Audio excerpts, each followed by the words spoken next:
பிரியமான சகோதரர்களே, இந்த நாளிலும் உங்களை இந்த டிவி மூலமாக சந்திப்பதற்கு கர்த்தருக்கு ஸ்தோத்திரம். ஆண்டவராக இயேசு கிறிஸ்துவின் நாமத்தினால் உங்களுக்கு அன்பின் வாழ்த்துகள். இந்த நாளிலும் கர்த்தர் அவருடைய ஒரு சங்கீதத்தை சொல்லி ஆண்டவரை ஜெபிக்க போகிறோம். சங்கீதம் 115:13 வசனத்தில், கர்த்தரை நம்புகிற பெரியோரையும் அவர் சிறியோரையும் ஆசீர்வதிப்பார். கர்த்தர் உங்களை ஆசீர்வதிக்கவே அவர் வல்லவராய் இருக்கிறார். இந்த நாளிலும் தேவனுடைய கரம் உங்களோடு இருக்கும்.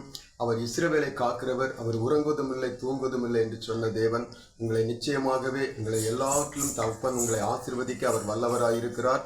அடிமையும் ஒரு நேரத்தில் ஒரு காலத்தில் தரித்திரராக மிகவும் வறுமையில் இருந்த எங்களை தேவன் ஆசீர்வதித்து எங்களை உயர்த்தினார். அவரை நம்பும் போது அவர் நிச்சயமாகவே உங்களை ஆசீர்வதிப்பார். நீங்கள் கையிட்டு செய்கிற எல்லா காரியத்திலும் கர்த்தருடைய ஆசீர்வாதம் இருக்கும். உங்களுடைய குடும்பங்களையும் உங்களுடைய பிள்ளைகளையும் தேவன் ஆசீர்வதித்து பெருகவே பெருக பண்ணுவார்.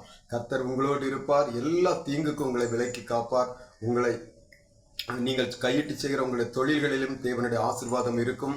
நீங்கள் ஆண்டவரை நம்பும்போது நிச்சயமாகவே அவர் உங்களை ஆசீர்வதித்து பெருக பண்ணுவார். இப்போதும் நாம் உங்களுக்காக ஜெபிக்க போகிறோம். அன்பின் பரலோக பிதாவே, இந்த நாளில் இந்த வார்த்தையை கேட்டுக்கொண்டு ஆண்டவரை உமக்கு ஒப்பு கொடுக்கிற ஒவ்வொரு பிள்ளைகளையும் தேவனாய கர்த்தர் எங்களை ஆசீர்வதித்த தேவன் உம்முடைய பிள்ளைகளுடைய எல்லா குறைகளையும் நிறைவாக்கும்படி நாங்கள் ஜெபிக்கிறோம்.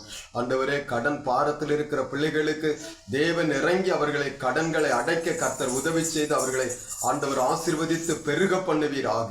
அவருடைய கையிட்டு செய்கிற எல்லா காரியத்திலும் கர்த்தருடைய ஆசீர்வாதம் இருக்கும்படி நாங்கள் ஜெபிக்கிறோம் இயேசுவின் நாமத்தினால். ஆண்டவரே, உம்முடைய கரத்தில் இந்த நாளை உம்முடைய பிள்ளைகளை ஒப்பு கொடுக்கிறோம். நீரே பொறுப்பெடுத்து அவர்களை வழி நடத்தி காத்துக்கொள்ளும். இயேசு கிறிஸ்துவின் நாமத்தினால் ஜெபிக்கிறோம். ஜீவனும் இரக்கமுள்ள நல்ல பிதாவே, ஆமென்.